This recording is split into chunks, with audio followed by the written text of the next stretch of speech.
BMKG Juanda mengimbau masyarakat waspada potensi cuaca ekstrim di sejumlah wilayah di Jawa Timur hingga Rabu pekan depan dan untuk mengantisipasi dampak berupa bencana hidrometeorologi. Hasil penelitian Badan Riset dan Inovasi Nasional atau BRIN mengungkap air hujan di Jakarta mengandung partikel mikroplastik berbahaya. Hujan es disertai puting beliung menerjang Madiun, Jawa Timur Minggu sore.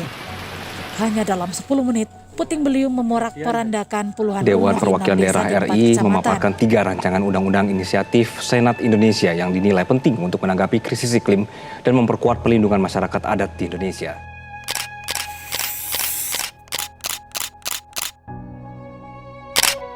Menurut hasil survei Selios bersama Unitrend, seluruh responden yang berasal dari wilayah Kalimantan, Papua, Maluku, dan Sulawesi mengaku telah merasakan dampak krisis iklim sejak tahun 2023. Sementara itu, 99% responden di Pulau Jawa dan 98% responden di Sumatera juga menyatakan hal yang serupa. Berbeda dengan Bali dan Nusa Tenggara, tercatat hanya ada 45% responden yang menyadari bahwa krisis iklim ini sedang terjadi.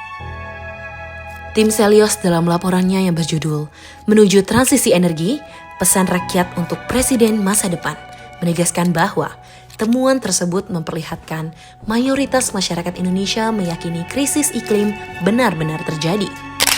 Data dari Databox turut menunjukkan bahwa sebagian besar masyarakat Indonesia memandang perubahan iklim sebagai ancaman yang serius. Tercatat sebesar 71,7% responden menilai isu ini berbahaya dan mengancam. 27,2% menilai isu ini penting untuk tetap dipantau. Dan hanya ada 1,1% yang beranggapan bahwa tidak ada dasar ilmiah terkait persoalan perubahan iklim ini.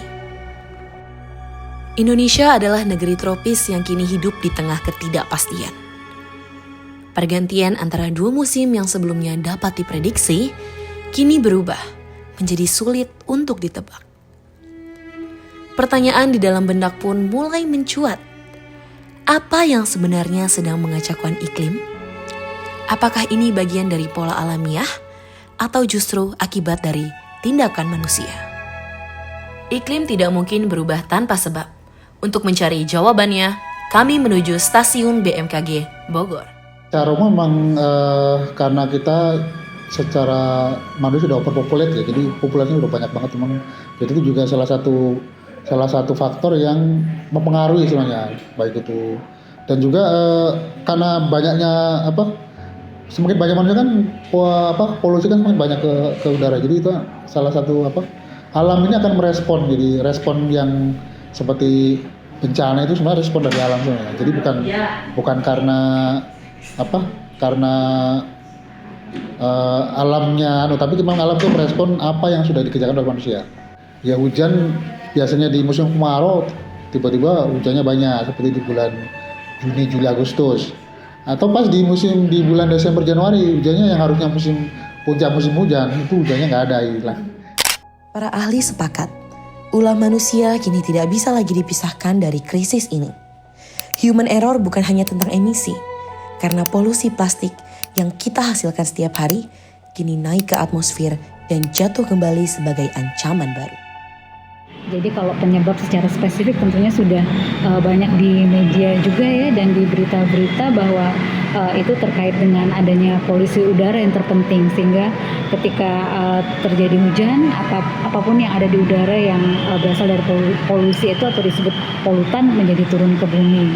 Tentunya kalau kita berpikir kok ada plastik di udara, pasti bisa jadi karena ada perilaku dari manusia ataupun bentuknya dari industri.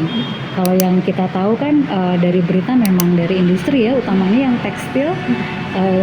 Kemudian kalau dari manusia pastinya perilaku ketika buang sampah sembarangan, lalu tidak ada pengelolaan yang secara khusus dari pemerintah daerah setempat. Misalnya adanya insinerator yang bisa membakar sampah secara lebih ramah lingkungan gitu ya. Kalau dari industri mungkin mereka juga harus punya alat yang khusus sehingga tidak terbuang ke udara untuk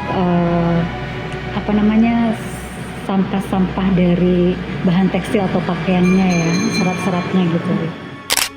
Dan harga dari human causes ini dibayar mahal oleh mereka yang paling bergantung pada keseimbangan alam.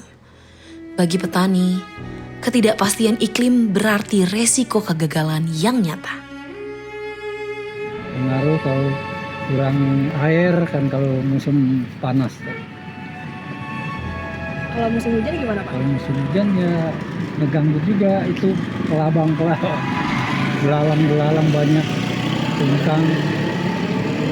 Terus kalau dibanding beberapa tahun ini perubahan iklimnya seringan akhir-akhir ini apa udah dari lama sih Pak?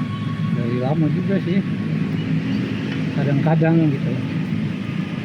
Kadang-kadang dari bibit. Kalau habis tanur gitu. Itu namanya keong. Ada ini yang tahun kemarin aja ini berkurang. Berkurang berapa kira-kira Bu? Biasanya kan ini dapat 6 karung. Yang kemarin dapat 4. Itu udah turun. Turunnya banyak sih. Iya, turunnya banyak. Ini kan ada sampah-sampah gini ya Bu? Iya. Nah ini tuh berpengaruh juga gak sih Bu? Pengaruh ya kalau nggak Jadi dibuangin. jelek ya? Iya. Jadi jelek. Kalau nggak dibuangin mah pengaruh nih. Masa nggak pengaruh? Nih keong kayak gini aja habis dimakan ini. Oh itu makanin padi? Iya makanin padi ini makanya diambilin. Kalau nggak diambilin mah habis ini padi. Perubahan iklim itu nyata, tapi solusinya ada di depan mata.